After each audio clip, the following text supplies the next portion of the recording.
For 50 years, the truth remained buried. Not lost, not forgotten. Buried.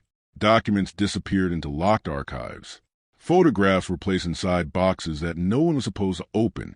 People who had witnessed what happened grew old, moved away, or died without ever telling the complete story. And with every passing year, the official version became easier to believe.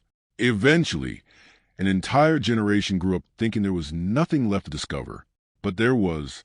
Half a century later, inside a collection of forgotten records, something surfaced that should have been found decades earlier. At first, it seemed insignificant. An old photograph, several pages of correspondence, a few names written in fading ink. Nothing about them appeared extraordinary, until someone compared the dates. One detail did not fit, then another, and another. Soon, the forgotten papers began telling a very different story from the one people had accepted for 50 years. There were meetings that had never been mentioned publicly, decisions made behind closed doors, witnesses whose accounts had quietly vanished from the historical record. And at the center of everything was a question no one seemed willing to answer. Why had this been hidden? The deeper investigators went, the stranger the story became. Because this was no ordinary historical mistake. Someone had apparently understood the importance of what happened almost immediately, and someone had decided that certain parts of the story were better left unseen. For half a century, that decision worked, until one forgotten box changed everything. History has a strange way of becoming permanent. An event happens, witnesses describe what they saw, newspapers print their reports, officials release statements, and eventually one version of the story survives. Years later, that version appears in books, documentaries, archives, and classrooms. The uncertainty disappears. The unanswered questions are forgotten. What was once confusing and chaotic becomes a neat sequence of dates, names, and explanations. But history is not always preserved exactly as it happened. Sometimes the smallest objects survive when everything else disappears. A photograph placed inside the wrong envelope. A handwritten note nobody considered important. A letter that was never mailed. A government document filed under an unrelated name. These fragments can remain untouched for decades, waiting for someone to recognize what they actually contain. That was how this story began again. 50 years after everyone believed it had ended, there was no dramatic announcement. No famous historian arrived expecting to rewrite the past. The discovery happened quietly, among boxes that had accumulated dust for decades. Many of the records had already been examined before, but apparently nobody had understood how several seemingly unrelated pieces connected. Then one photograph changed the direction of the investigation. The image itself appeared ordinary.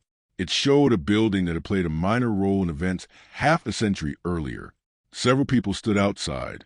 Some looked toward the camera, while others seemed unaware that a photograph was being taken. There was nothing obviously shocking about it, but written on the back was a date. That date created a problem.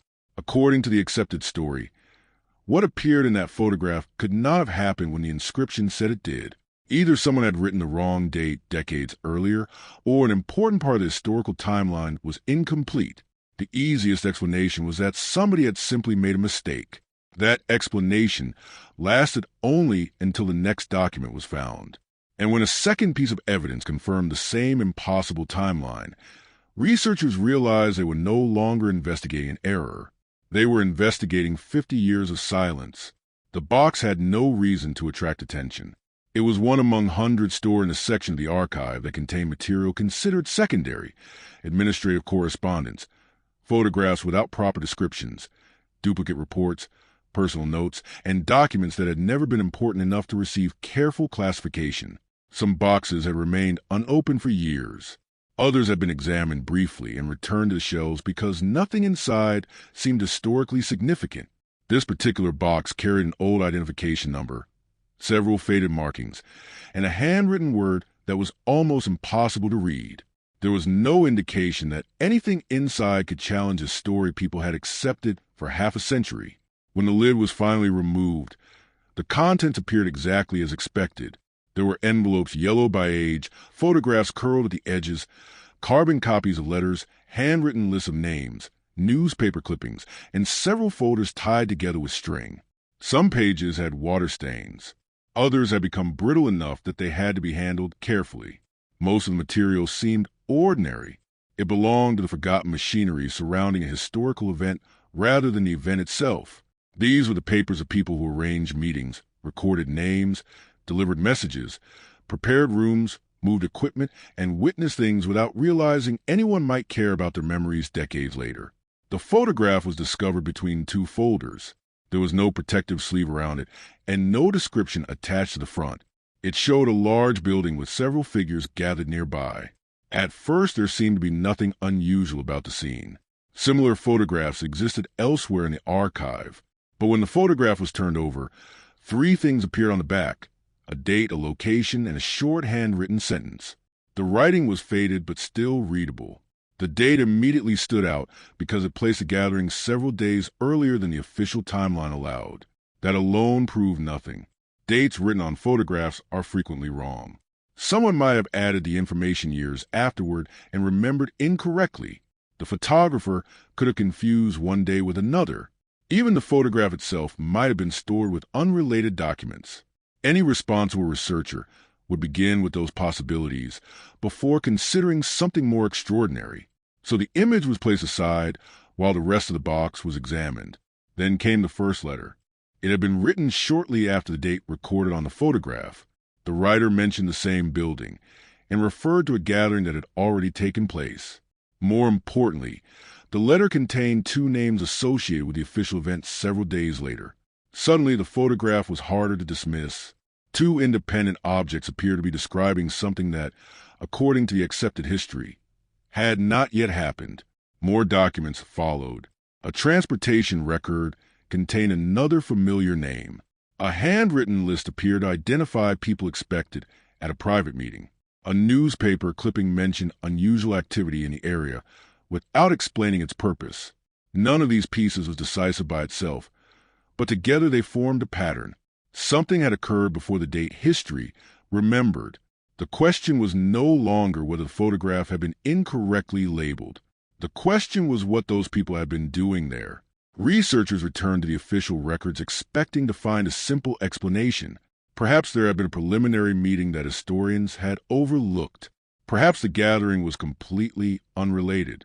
But the surviving official documents contained almost nothing about those days. The timeline moved cleanly from one documented moment to another, leaving precisely the period shown in the photograph strangely empty. That absence became more interesting than anything written on the papers, because archives usually preserve noise. Routine messages survive, receipts survive, schedules survive. People create paperwork even when nothing important is happening. Yet around the days indicated by the photograph, the record became unusually quiet. Someone eventually noticed another detail on the box itself. Beneath the faded identification number was evidence that an older label had once been attached there and later removed. Only fragments remained. Under angled light, however, a few letters could still be distinguished. They appeared to form part of a word. Restricted. For 50 years, the box had been treated as forgotten material, but perhaps it had never been forgotten at all. Once the photograph had been separated from the other material, the investigation became surprisingly simple. Before asking what the image meant, researchers needed to determine whether the date written on its back could be trusted. The photograph itself offered several clues. The clothing matched the period. The vehicles visible near the building belonged to models already in use at the time. Weather records suggested conditions similar to those captured in the image. Even the shadows offer a rough indication of when the photograph might have been taken. Nothing immediately contradicted the handwritten date.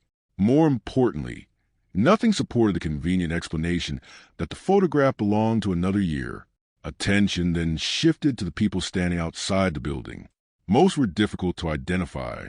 Some appeared only as distant silhouettes, and others had their faces partially turned away from the camera. But two figures were recognizable enough to compare with photographs preserved elsewhere. Both were connected to the events that officially began several days later. According to the established timeline, neither man had any documented reason to be at that location on the day written behind the photograph. Then researchers found something even more unusual. One of those men had supposedly been somewhere else. An official schedule placed him many miles away. The document was precise, listing meetings and appointments throughout the day. For decades, historians had used that schedule when reconstructing his movements. If the photograph was authentic, however, the schedule could not tell the complete story.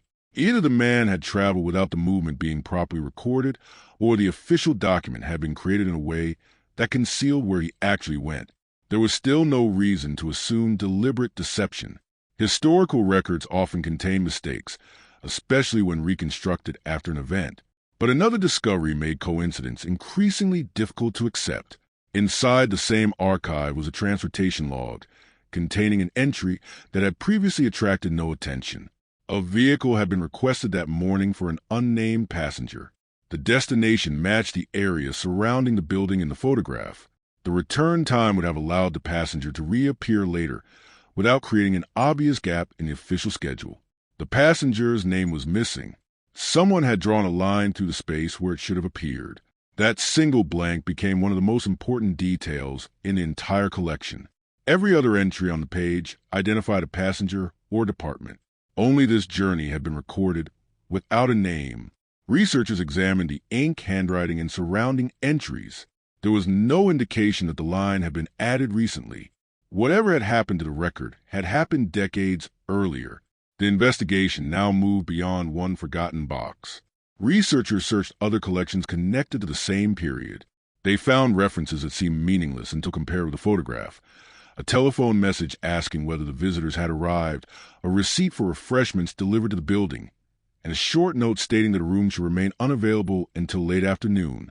No document explained who the visitors were. No surviving minutes described what was discussed. Yet someone had prepared for them. Gradually, the outline of an undocumented meeting emerged. Several individuals connected to the later event may have gathered privately before the public timeline began. If true, the implications were significant. It suggested that decisions remembered as reactions might actually have been discussed in advance. Statements later presented as spontaneous could have followed earlier conversations. Most importantly, it meant that the accepted starting point of the story might have been wrong for 50 years. But there was still a missing piece. Researchers needed something created by a person who had actually been inside the building. They found it in a small notebook stored in another collection. The notebook belonged to a junior employee whose name barely appeared in the official history.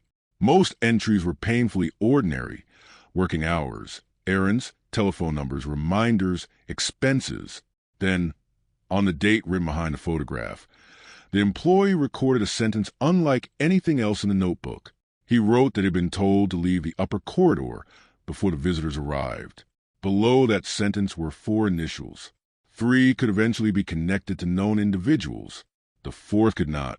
For several weeks, researchers tried to identify the unknown person. They compared directories, staff records, correspondence, signatures, and lists of officials. Nothing matched. Then someone noticed that the same initials appeared once more in the forgotten box.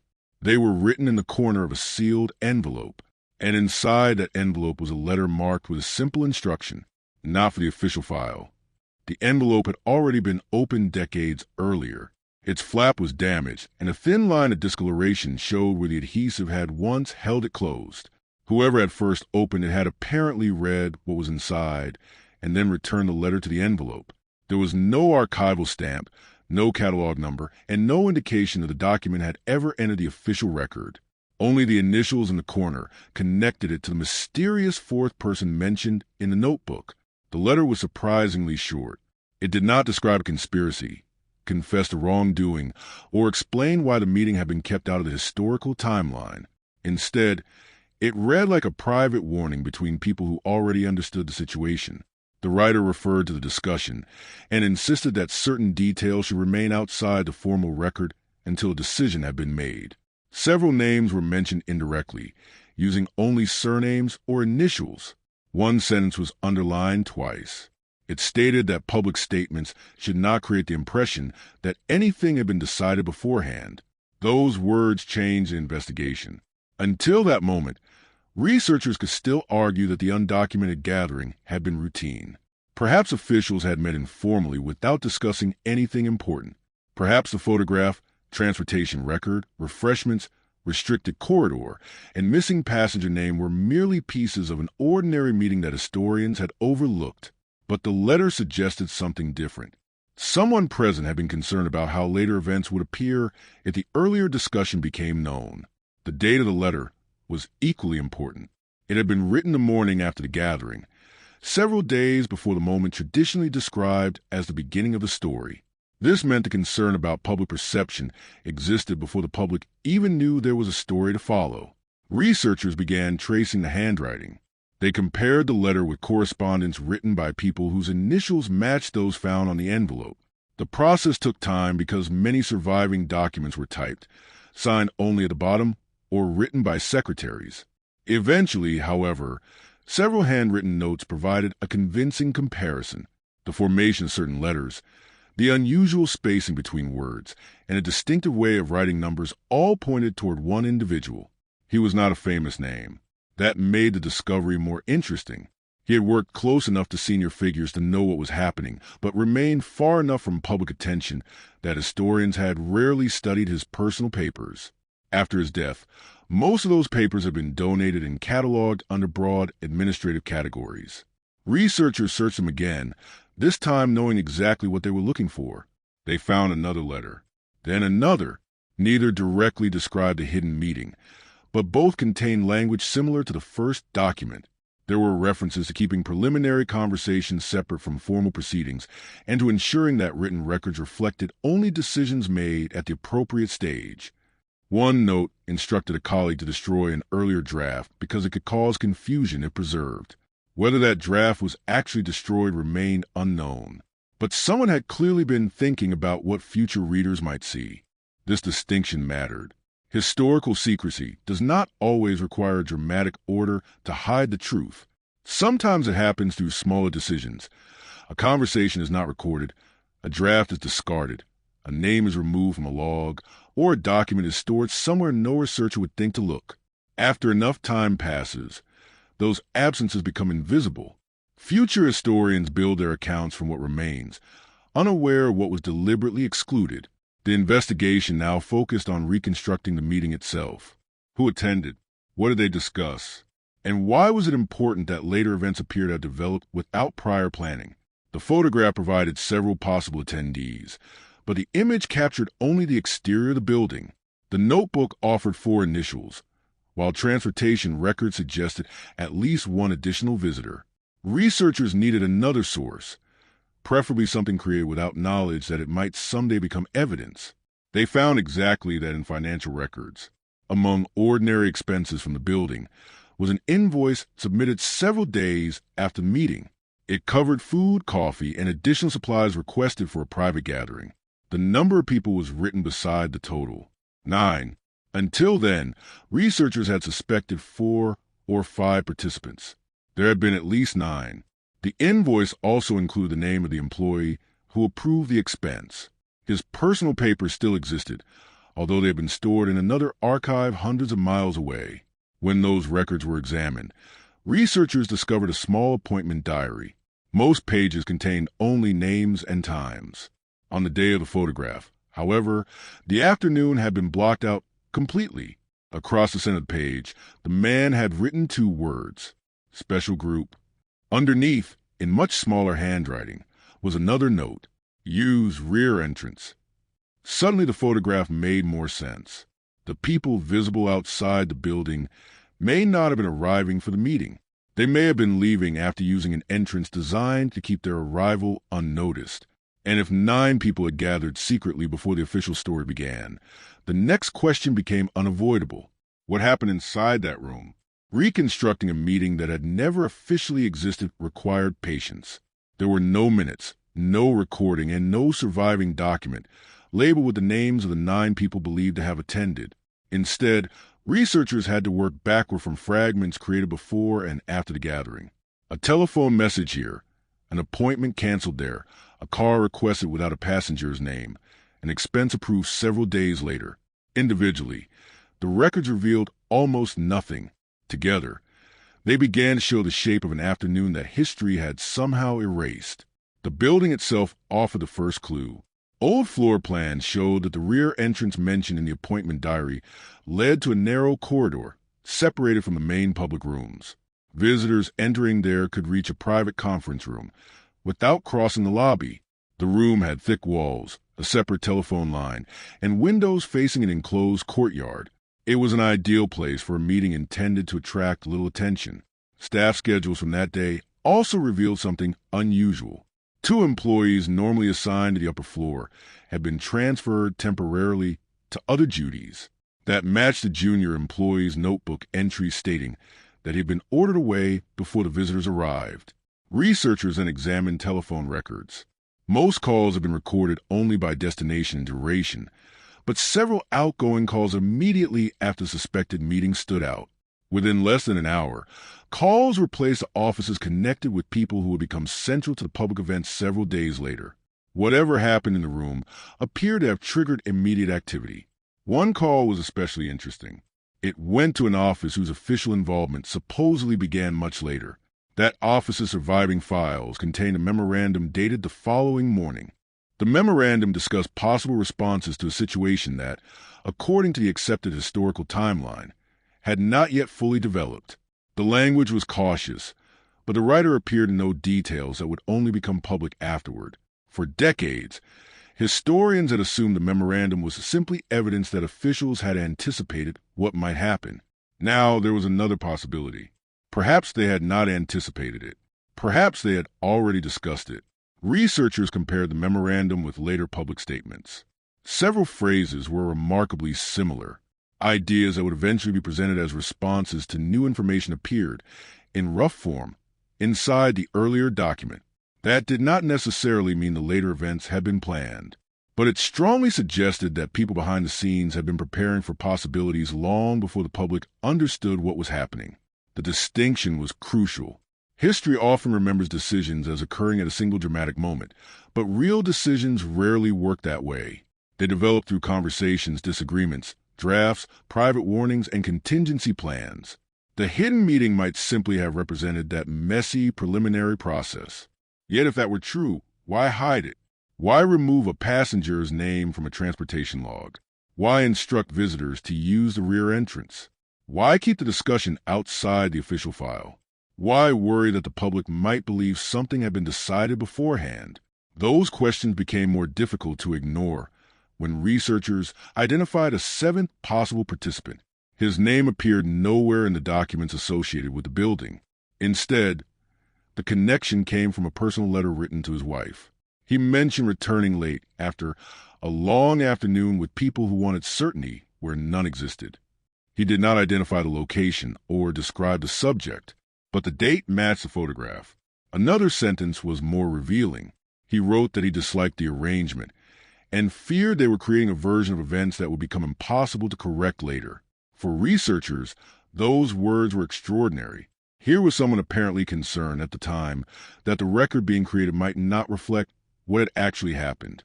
The remainder of the letter shifted to ordinary family matters, making the sentence feel almost accidental.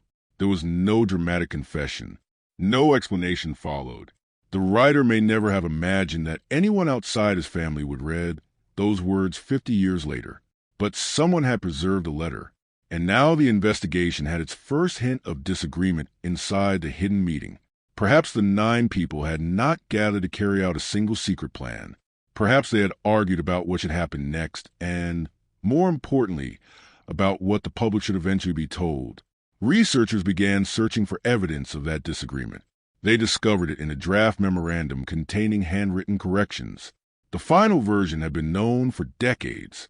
The draft had not. Most changes were minor, but one entire paragraph had been crossed out. Under careful examination, the original words were still readable. The deleted paragraph referred to information received during yesterday's private discussion. In the final memorandum, that reference disappeared completely. Someone had deliberately removed the only sentence acknowledging that the meeting occurred. Beside the deleted paragraph was a handwritten instruction consisting of 3 words. Too early. Remove. Those words transformed the investigation again. The silence surrounding the meeting was no longer merely an absence in the archives.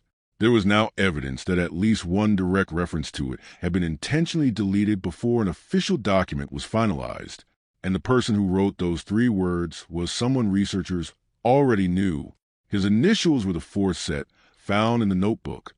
The unidentified visitor finally had a trail. Following it would lead researchers away from the forgotten building and toward a private collection that had remained closed for decades. Inside that collection was a diary. And unlike the official documents, the diary had never been edited for public consumption. The diary had remained with the man's family for decades. Unlike his professional papers, which had eventually entered public archives, these notebooks had been treated as personal possessions. They contained observations about work, travel, family, frustrations, and people he encountered throughout his career. There was no indication that he intended them to become part of the historical record. That was precisely what made them valuable. Official documents are written with an audience in mind. Private diaries often preserve thoughts people would never include in a memorandum. When researchers were finally permitted to examine the notebooks, they immediately searched for the date of the hidden meeting. The entry existed, but it was frustratingly brief.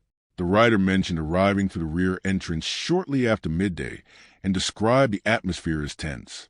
He referred to several people by initials and noted that one participant objected repeatedly to what was being proposed. Then came a sentence that forced researchers to stop. The writer said they had spent much of the afternoon discussing not only what should be done, but when the public should be allowed to know what they already knew. That distinction was enormous. For 50 years, the accepted history had assumed that important information became available gradually, and that later decisions followed naturally as circumstances developed. The diary suggested that at least some people possessed significant information earlier than previously believed. Exactly what they knew remained unclear, but the sequence of events was beginning to change. The next pages were even stranger. Instead of continuing directly with the meeting, the writer described his discomfort with the direction of the discussion. He believed secrecy might be necessary temporarily, but worried that temporary secrecy had a habit of becoming permanent history. One participant apparently argued that releasing incomplete information would create confusion. Another believed disclosure could interfere with whatever happened next. The diary did not portray a room filled with people calmly agreeing to deceive the public. It portrayed something more believable and, in some ways, more troubling.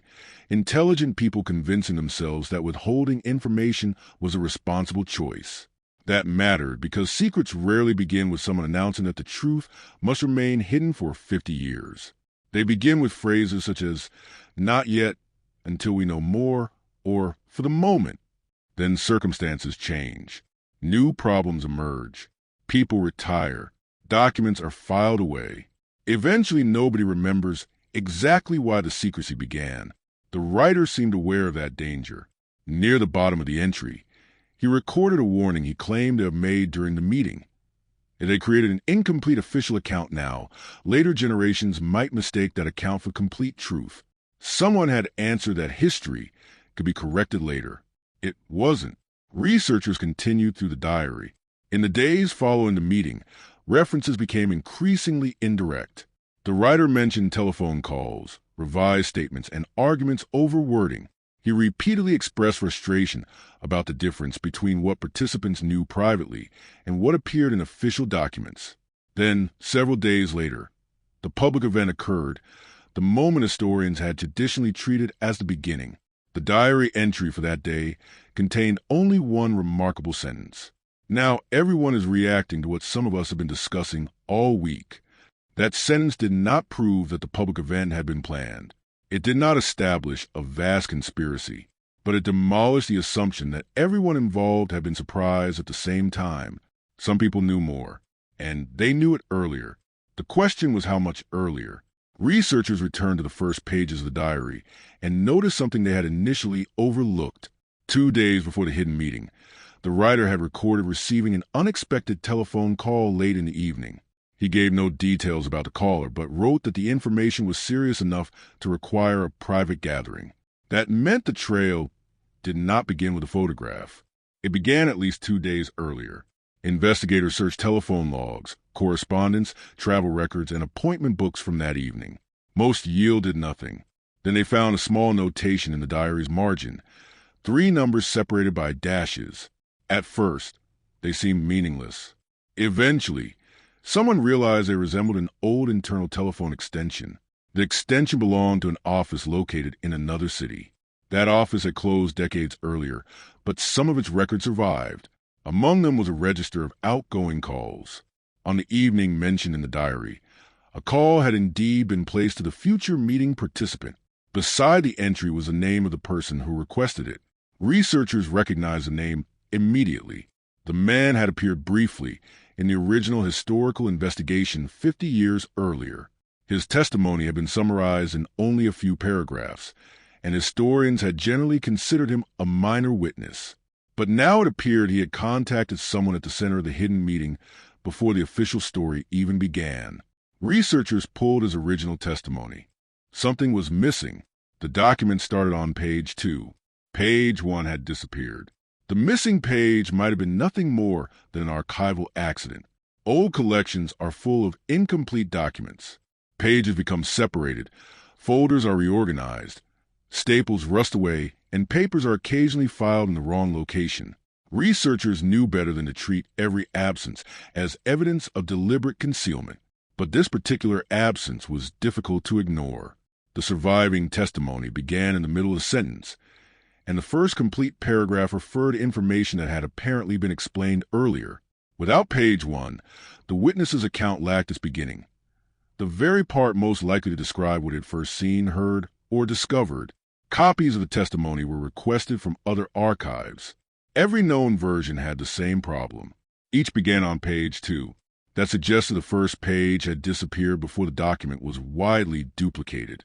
Researchers then searched inventories created when the records were originally transferred. One early inventory described the testimony as consisting of several pages, one more than currently survived. The missing page had therefore existed when the collection was first assembled. Someone asked the obvious question, when had it vanished? The answer could not be determined precisely, but another document narrowed the window. Months after the original investigation, an official had written a short internal note referencing the opening statement of the witness that indicated page 1 was still available at that time. Years later, when the collection was reorganized, the testimony was already listed with its current number of pages. Somewhere between those two moments, the opening statement disappeared. Researchers turned their attention to the witness himself. He had died years earlier, but fragments of his personal correspondence survived with relatives. Most letters contained nothing connected to the historical event. Then a family member produced a folder that had never entered an archive. Inside were several handwritten pages, including notes apparently made around the time of his testimony. One line immediately stood out. The witness had written that he was uncertain whether he should mention the earlier warning. That phrase connected directly to the mysterious telephone call. If the witness had provided an earlier warning, then the hidden meeting may have been called in response to it. The entire chronology shifted again. The story was no longer about officials somehow learning information slightly ahead of the public. Someone outside the central group may have discovered something first and tried to warn them. Another note contained a name. It belonged to a person who had never appeared in the official account. Researchers searched directories and employment records until they identified him as a technical employee working far from the building where the secret meeting occurred. His position was ordinary enough that there would have been little reason for historians to notice him. Yet travel records showed that shortly after the public event, he unexpectedly left his job. Within weeks, he moved away. Within months, he disappeared from professional record entirely. There could have been countless personal reasons for that change, but investigators wanted to know whether he had left anything behind. After searching old directories and genealogical records, they located surviving relatives. One remembered hearing the man's name associated with something at work that the family had been told not to discuss. Another recalled a box of papers that had been kept for years before eventually being thrown away. It appeared the trail had ended. Then someone mentioned the tape. The employee had owned a small recorder and occasionally used it to dictate reminders and letters. Most recordings had disappeared long ago, but one relative remembered that several tapes had been given to another family member rather than discarded. After weeks of searching, 3 were located. 2 contained ordinary personal material. The third began with silence, followed by the employee stating the date. It was the night before the mysterious telephone call. His voice sounded controlled, but his words suggested urgency. He said he had encountered information that did not match what he had been told officially. He was uncertain what it meant and feared making an accusation without evidence. He planned to speak with someone the following morning. The recording stopped before he explained exactly what he had discovered. For several seconds there was only static. Then his voice returned. He mentioned a document that, according to him, had been created before it should have been possible to create it. Researchers listened repeatedly. If the date on the recording was correct, this unknown document could be the earliest piece of evidence in the entire story. But there was a problem. No copy existed in the employee's surviving papers. No official archive listed it, and no one knew what it contained. For the first time, the investigation had reached something that might explain why the hidden meeting happened at all. The photograph had revealed the meeting. The diary had revealed the secrecy. The missing testimony had revealed the warning. Now, everything depended on finding a document that might no longer exist. Researchers had only one clue. Near the end of the recording, the employee mentioned where he had seen it, a storage room beneath an old administrative building. That building was still standing. The administrative building had survived almost by accident. Most of the surrounding structures from that period had been demolished, renovated beyond recognition, or replaced entirely. This one remained because it had continued serving minor institutional purposes long after its original importance disappeared. By the time researchers arrived, parts of the building were rarely used. Offices had moved upstairs, old storage rooms had been locked, and the basement had become a place for furniture, obsolete equipment, maintenance supplies, and records nobody had bothered to remove. The employee's recording offered no room number.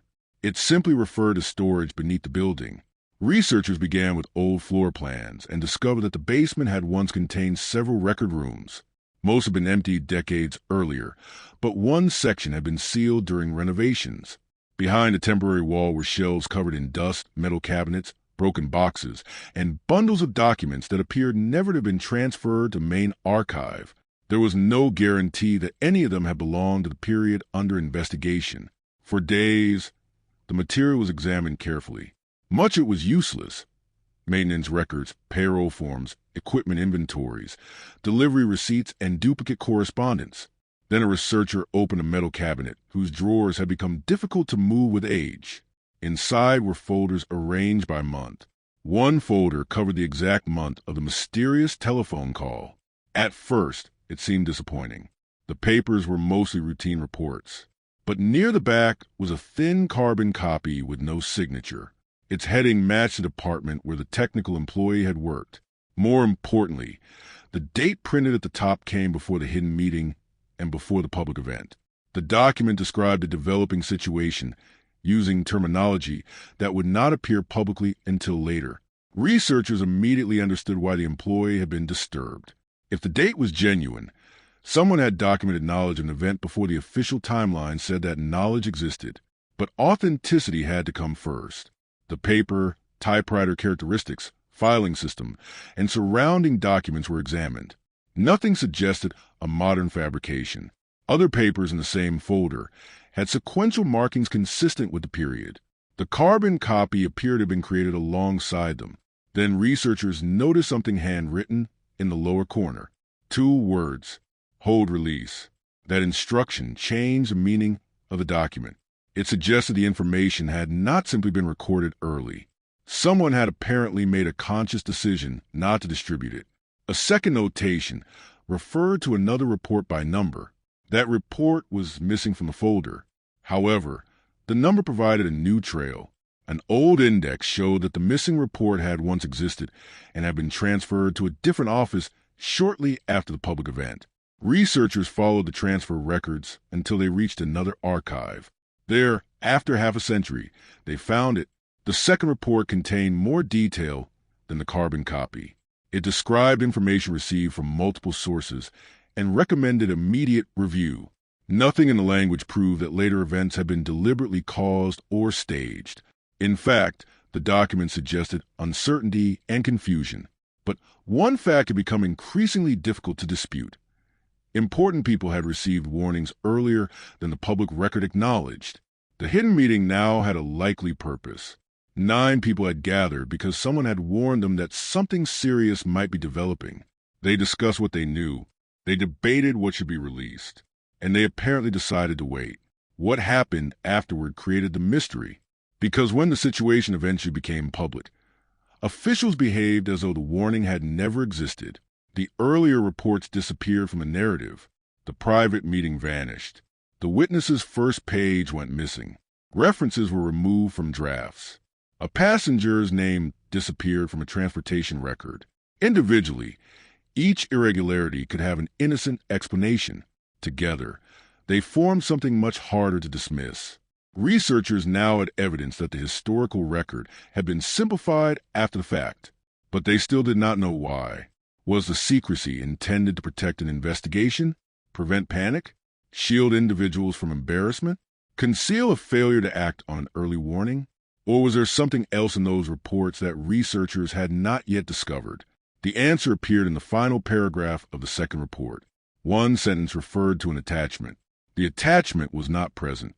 According to the report, it contained the original information that had triggered the warning, and beside the reference, someone had written a destination, transferred to central file.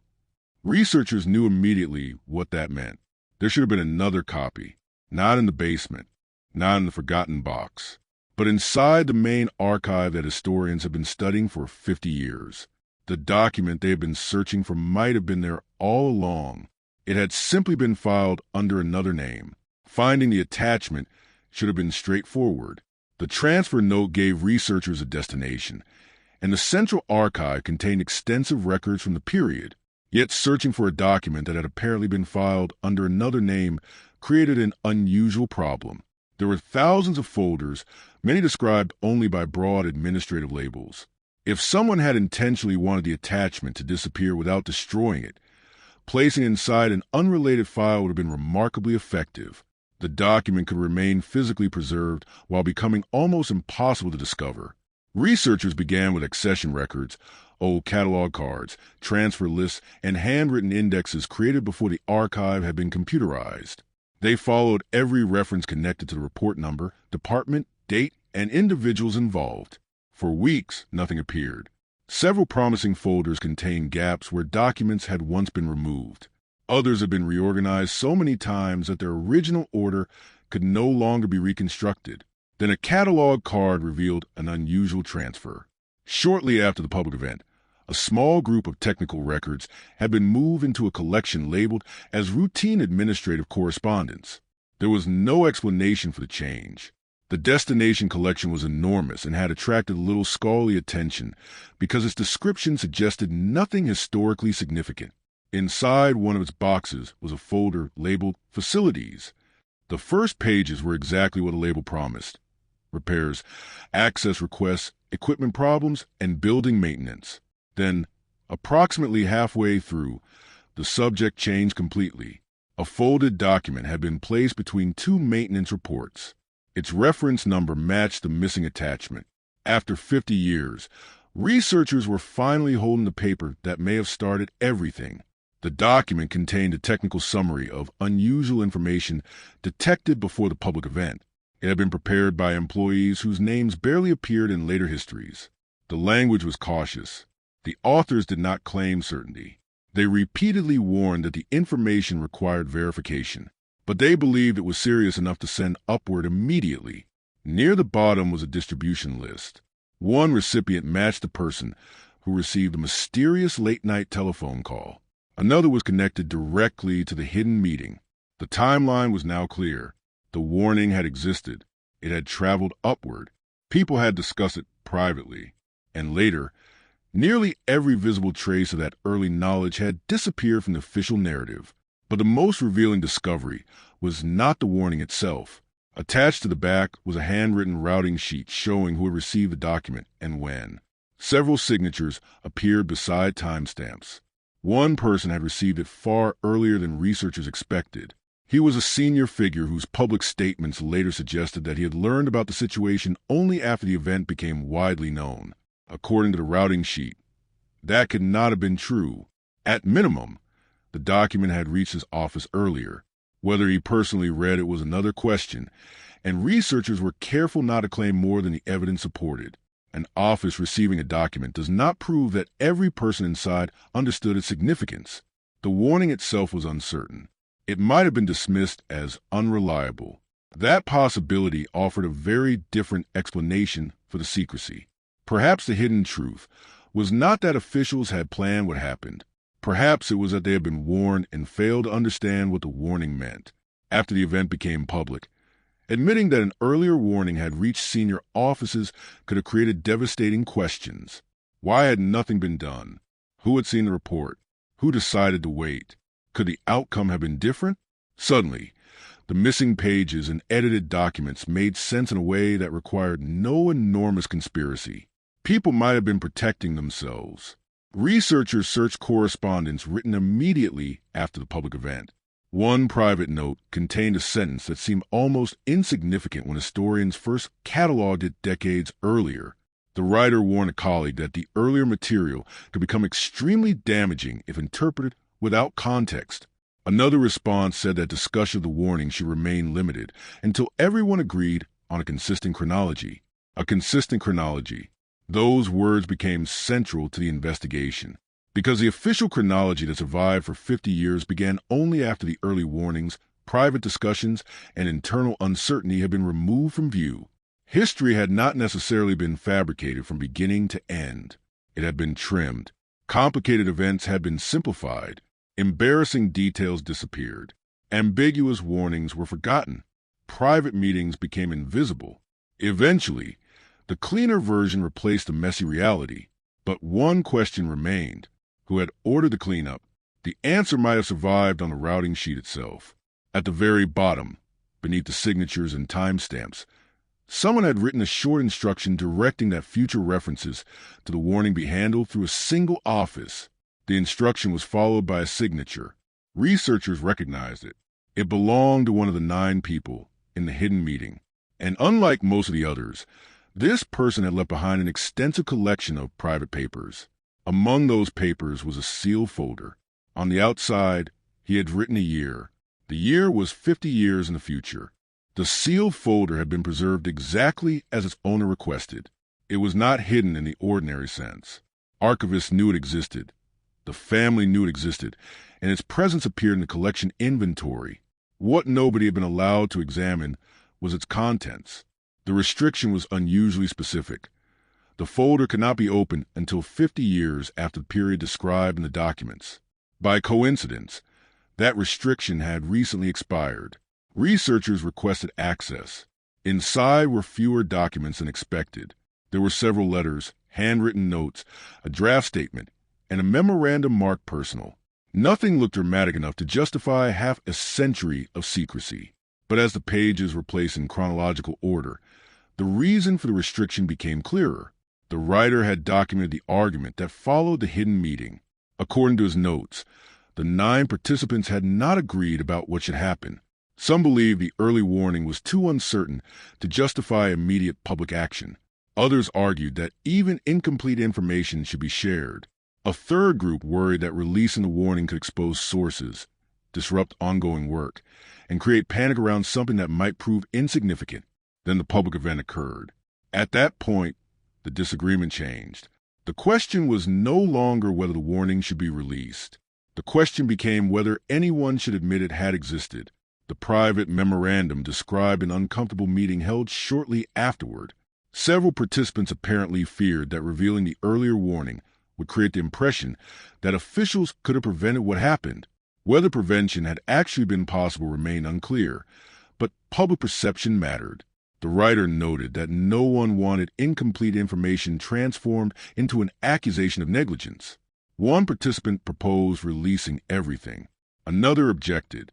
A third suggested waiting until the situation was fully understood. The writer recorded his own position with surprising clarity. He believed withholding the warning temporarily could be justified, but he opposed removing it from the permanent historical record. He wanted the documents preserved so future investigators could reconstruct the complete sequence once immediate concerns had passed. That apparently never happened. Instead, the temporary decision hardened. Public statements were written without mentioning the early warning. Reports focused on events beginning at the moment the situation became undeniable. The hidden meeting disappeared from summaries. The first technical document was transferred. References were removed from drafts. Witness testimony was shortened. There was no single order saying, "Hide this for 50 years." The surviving evidence suggested something quieter. Each person made a small decision. Someone removed a paragraph. Someone relocated a document. Someone avoided mentioning a meeting. Someone decided an uncertain warning was not relevant enough to include. Someone else accepted the cleaner version because reopening the question seemed unnecessary. Years passed. The people involved retired. Some died. The next generation inherited files without understanding the choices that had shaped them.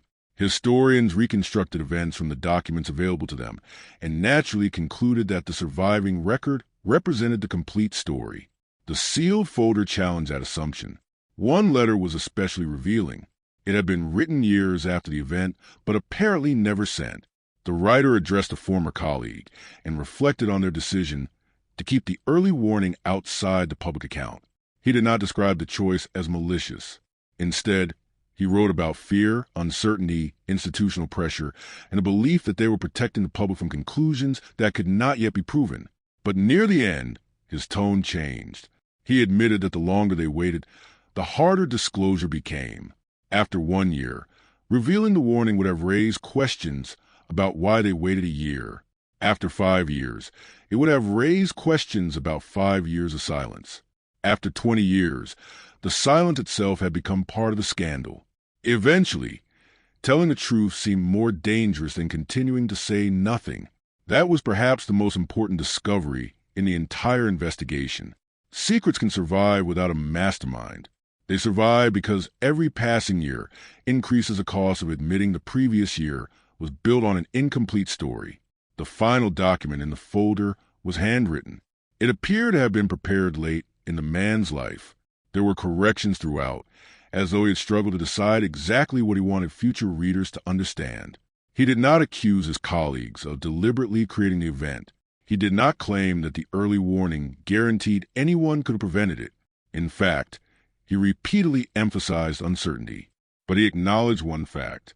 The public chronology was incomplete. People had known something earlier. They had met privately. They had chosen not to disclose everything they knew. And afterward, records had been handled in ways that made reconstructing those early days extraordinarily difficult. At the bottom of the final page, he explained why he had sealed the folder for 50 years. He believed enough time needed to pass for the documents to be judged without destroying the lives and careers of people who had acted during a moment of uncertainty. Then came his final handwritten sentence. "Let those who come later decide whether we were protecting the truth or protecting ourselves." For 50 years, nobody could answer that question. Now they finally could. But before historians could rewrite the story, researchers needed to determine whether the sealed papers agreed with evidence outside the collection. There was one person who might still remember, a young employee photographed near the building on the day of the secret meeting. He had been 22 years old then. Now, at 72, he was the last known living witness. Finding him took months. His name had appeared only once in records, buried in an old personnel list from the building where the hidden meeting occurred. At 22, he had occupied a position so junior that he would normally have been irrelevant to historians. He delivered papers, carried messages between offices, prepared rooms, and performed the kind of work that rarely leaves a permanent mark. But when researchers enlarged the photograph that had started the investigation, they noticed a young man standing near the edge of the frame. Comparison with his old employment photograph suggested they were looking at the same person. He was 72 now and had spent most of his life far from the institution where he once worked. When contacted, he initially remembered little about the date. 50 years had passed, and researchers were careful not to lead him toward conclusions suggested by the documents. Instead, they asked about the building, his duties, the people who worked there, and ordinary routines. Gradually, his memories became more specific. He remembered the conference room. He remembered that employees were occasionally told to avoid the upper corridor when private visitors arrived. That alone was not unusual. What made one particular afternoon memorable was the atmosphere. Senior employees seemed nervous. Telephone calls came frequently. A room was prepared without the usual paperwork, and several visitors entered through the rear of the building. Then researchers showed him the photograph. He became quiet. He recognized the building immediately. He identified himself near the edge of the image and recognized two other employees. When asked about the men closer to the entrance, he could not name most of them, but he remembered one because he had personally carried an envelope to him that afternoon. That envelope became the focus of the interview. The witness remembered receiving it from a supervisor with instructions to deliver it directly and not leave it with a secretary. He had no idea what was inside. He only remembered the unusual seriousness of the instruction. Researchers showed him several names. One stood out. The witness believed that was a man who received the envelope. It was the same senior figure whose office had received the early warning. For the first time, researchers had testimony suggesting the information might not merely have reached his office. Something had apparently been delivered directly to him during the hidden meeting. Memory after 50 years is imperfect, and historians could not treat the recollection as proof by itself, but it matched the documentary evidence closely enough to matter. The witness then remembered another detail. Late that afternoon, he had been asked to collect papers left in the conference room. Most went into ordinary office folders, but several pages were placed inside a separate envelope. His supervisor wrote something across the front and carried it away personally. "Do you remember what he wrote?" a researcher asked. The man hesitated. He could not remember the exact words, but he remembered the meaning. The papers were not supposed to be filed with the others. That recollection matched the letter discovered decades later marked "not for the official file." The investigation had come full circle. The witness could not explain why the meeting was hidden because he had never known. He could not say whether the warning could have changed what happened. He could not identify every person in the room or reconstruct conversations he never heard. What he could confirm was simpler. The meeting happened. It was unusual. People were deliberately brought through a less visible entrance. Documents were handled differently from ordinary records, and at least one important message was delivered directly to a senior participant. Before the interview ended, researchers asked whether anyone had ever questioned him about that day. He thought for a moment. Once, several weeks after the public event, a man he did not recognize had asked employees whether they remembered seeing particular visitors. The young worker answered honestly. He was then told that the gathering had been routine and was unrelated to what happened later. He accepted the explanation. Why wouldn't he? He was 22 years old. The people giving him that explanation were senior officials. Within a few years, he left the job and built another life. The afternoon became a distant memory. He never saw it mentioned in newspapers or books, so he assumed it had been as unimportant as he had been told. Only 50 years later did he learn that the meeting had effectively disappeared from history. Researchers showed him copies of the documents they had uncovered: the photograph, transportation record, diary entries, technical warning, routing sheet, deleted paragraph, and sealed memorandum. He studied them for a long time. Then he said something remarkably simple. He had always believed history was made from everything that happened. Now he understood that history was made from what remained. That distinction summarized the entire investigation. The hidden truth was not contained in one spectacular document. It existed in the spaces between documents, in missing pages, altered drafts, forgotten boxes, private diaries, mislabeled folders, and memories nobody had thought to ask about. But one final task remained. Researchers now had enough evidence to challenge the 50-year-old chronology. Publishing it would mean contradicting decades of accepted history. And before doing that, every document, date, signature, photograph, and recollection would have to survive independent examination, because uncovering a hidden truth was only the beginning. Proving it would be much harder. The researchers did not announce their discovery immediately. After 50 years, there was no reason to rush. Every piece of evidence had to be tested independently because the conclusion depended not on one extraordinary document, but on dozens of ordinary records pointing toward the same forgotten sequence of events. Specialists examined the paper, ink, typewriter impressions, archival markings, handwriting, photographic materials, and transfer records. Historians unfamiliar with the investigation were invited to examine portions of the evidence without being told what conclusion the original team had reached. The photograph survived scrutiny. Nothing suggested that the date had been added recently or that the image belonged to another period. The technical reports matched the filing practices of the department that produced them. The routing sheet appeared authentic. Handwriting comparisons supported the identities researchers had proposed. Most importantly, documents found in completely separate collections confirmed details that would have been extremely difficult to coordinate artificially. There were still disagreements. Some historians argued that the discoveries changed less than researchers believed. Governments, companies, institutions, and organizations routinely receive warnings that later appear significant only because people know what happened afterward. A vague report can look prophetic when read with the benefit of hindsight. The existence of an early warning did not prove that anyone understood what was coming. That criticism was important. The investigators agreed. Nothing they found proved that the people inside the hidden meeting possessed perfect knowledge. In fact, the private papers repeatedly showed uncertainty. Participants disagreed precisely because they did not know how seriously the warning should be taken. But another question could no longer be avoided. Why had the warning disappeared from the official chronology? That was where the old explanation became difficult to defend. If the warning had simply been considered unreliable, historians could reasonably expect to find it documented as a rejected possibility. Instead, references to it had been removed. The private meeting had vanished. One witness's opening page was missing. A draft acknowledgment of the meeting had been crossed out. A technical report had been transferred into an unrelated file. Public statements were written in ways that suggested knowledge arrived later. The controversy shifted. The question was no longer whether someone had known exactly what would happen. The question became whether the historical record had been shaped to conceal how much uncertainty existed beforehand.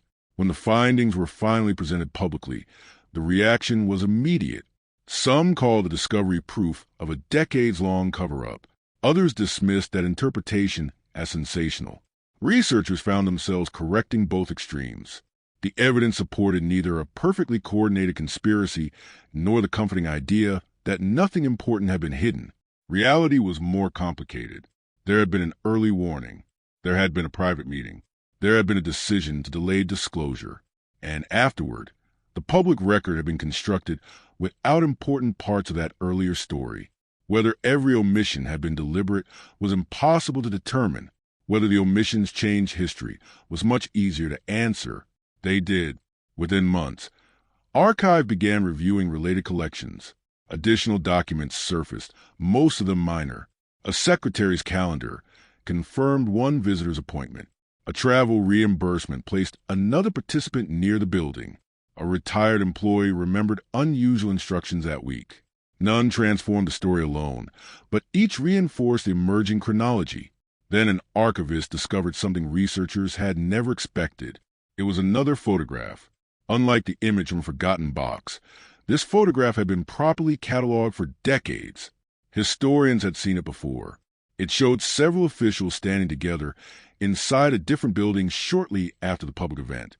There seemed to be nothing unusual about it, until someone examined the background. On a table behind the group was a stack of folders. One folder carried a handwritten reference number. Researchers enlarged the photograph. The number matched the early technical report. The supposedly forgotten warning was still being handled after the public event. That meant the document had not simply vanished because nobody considered it important. Someone still considered it relevant. The photograph also revealed something else. Beside the folder was a second file with a reference number researchers had never encountered. They searched the archive database. No result. They checked the old paper indexes. Nothing. Finally, an accession ledger contained a single entry showing that a file with that number had once existed. Its description consisted of only 4 words. Review of prior information.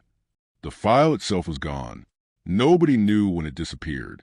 But researchers now knew enough to understand what it probably represented. At some point after the event, someone had reviewed what had been known beforehand. That review might have answered the most difficult question in the entire investigation. Could anything have been done differently? The answer, if it had ever been written down, was missing, yet the discovery had already accomplished something more important. The old story could no longer survive unchanged. For 50 years, history had begun on the wrong day. Now, finally, the missing days were being restored. By the time the investigation reached its final stage, the original question had changed. Researchers had begun by asking what had been hidden inside a forgotten box. Now they were asking something far more difficult. What exactly did it mean to uncover the truth after 50 years? The answer was not as dramatic as some people wanted. There was no single document explaining everything, no confession revealing an enormous secret plan, and no evidence that every person involved had participated in a coordinated deception. What emerged instead was a chain of decisions made by people facing uncertainty, pressure, fear, and the possibility that admitting what they knew could expose their own failures. The reconstructed chronology was remarkably different from the version that had survived for half a century. The story did not begin with a public event everyone remembered. It began days earlier when technical employees encountered information they could not explain. A warning moved through internal channels. A telephone call was made. 9 people gathered privately inside a building, entering through a rear entrance while employees were moved away from the corridor. They debated what the information meant and what should be revealed. Some wanted disclosure. Others wanted time. Then the event everyone remembered finally happened, and the uncertain warning suddenly became dangerous. Not because it proved anyone had deliberately allowed events to unfold, but because it proved the warning had existed. What followed was not one great act of concealment. It was dozens of smaller ones. A reference disappeared from a draft. A meeting was omitted from a summary. A document was transferred into an unrelated collection. A witness's testimony lost its opening page. Public statements began the chronology later than private records did. Each decision made the official version cleaner. Each passing year made correcting it more difficult. Eventually, people who had not participated in those decisions inherited the incomplete record and repeated it sincerely. That may have been the most unsettling lesson of the entire investigation. History does not need to be completely invented to become misleading.